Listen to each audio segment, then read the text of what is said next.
What is the golden path fallacy? It's this idea that there's a certain path, certain steps that you're supposed to take, and it can apply to just about everything in life. From you get through high school, you're supposed to go to college and get a degree, then you're supposed to get out and find a job, then you're supposed to spend the next 40 years working that and maybe a variety of other jobs. And then at some magical age down the road, you can retire, or you're in an organization and you're a tech representative, or you're working on the assembly line, and you're supposed to work up to the manager position, and then one day maybe you're up to a director position or something like that. In the military, it's very well defined. You take certain jobs. Well, first of all, there's a rank structure. So you continue to do well and you promote to the next rank, and you do well and then you promote to the next rank. And with each rank, there's different responsibilities, and there's different jobs that you can take within those areas, right? With whatever organization you're in or unit you're in, you take certain jobs to do well. And then the next organization you go to, you try to go to certain organizations that'll set you up to both promote and to be selected to the next positions of leadership. And you can go on and on like this. And it's similar to those other examples I gave outside the military. It just, there's this path that's laid out. And sometimes it's even called the golden path. Like in the military, it was called the golden path. And if you followed the steps, it didn't guarantee that you would continue to promote. However, if you didn't follow the steps, you had less of a chance of continuing to climb up.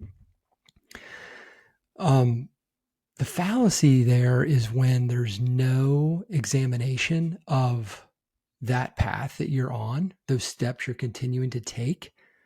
There's no examination of that with what you are passionate about, where your values lie, what you believe your purpose is, why you believe you're on the planet, who you're meant to help, what's unique about you that makes you suited to continue on this path that just aligns.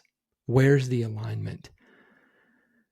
If you never examine the path and take a look at what the next step is and how does that align with you and your blueprint and your purpose, and instead you just continue to take the next step because it's the next step, because it's the path, because you have been led to believe it's the golden path. Without the examination and the intention, that is where the fallacy comes into play.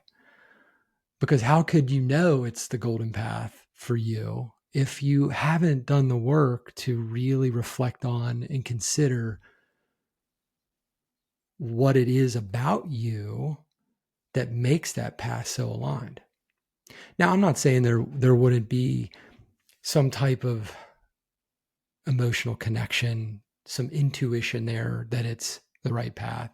I'm also not saying that you're on that path, you haven't done the examination, and it's the wrong path for you. I'm not saying that either, right? The fallacy again is in the you haven't yet reflected on it and been intentional with seeing that alignment, looking for that alignment. And perfect example is me. I was a department head in the Navy. And my commanding officer asked me, "Why do you want to be a commanding officer one day, Jenks?" And my answer to him at the time was, well, because it's the next step. Because in my mind, I was following this path that had been laid out before me, that my mentors and other colleagues believed was the path, the next step, right?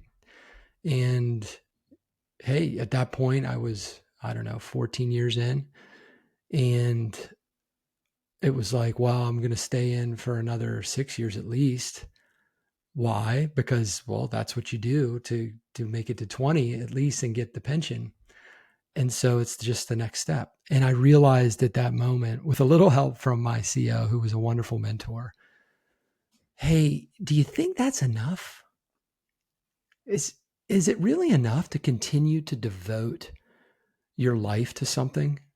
Your precious time, energy, resources, talents, treasures to a path you have not examined for alignment with your values, your passions, and your purpose.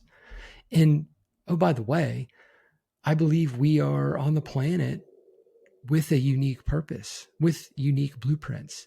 And even when it seems similar to what someone else can do, nobody is you. Nobody is me. And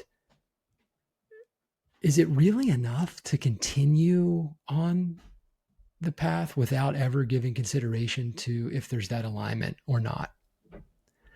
And I don't know. I think no. And in that moment, I decided to get a little more serious, to start to reflect on my core values, my passions, what was important to me. I read some books that help with to spur ideas. Start with Why. Simon Sinek was a really good one that really got the juices flowing there. But that sparked a journey for me to really understand why I was doing. And guess what? I chose to remain on that path. However, moving forward from that point, I started to build stronger and stronger the connections between what I was doing and what I believe I'm meant to be doing, which is to empower my teammates to tap into their whole self. So they develop, they grow, they get better, and they can go be leaders and great teammates and develop their teammates, right? When I could make that connection, now that path, it meant something more. It was intentional, and I was no longer under this fallacy that, oh, that's just that's just what I'm supposed to do. It's the golden path. It might not have been for me had I not been intentional and done that reflection and made those connections of alignment. I don't know, right? And so that's the point. You don't know until you do it. And the first place to start with that is to believe that you actually are meant for something more. And then once you believe that, start with yourself. Reflect on those values, passions, strengths, and purpose. Like, what do you believe you're uniquely meant to do that nobody else is going to do if you're not there? I would start there.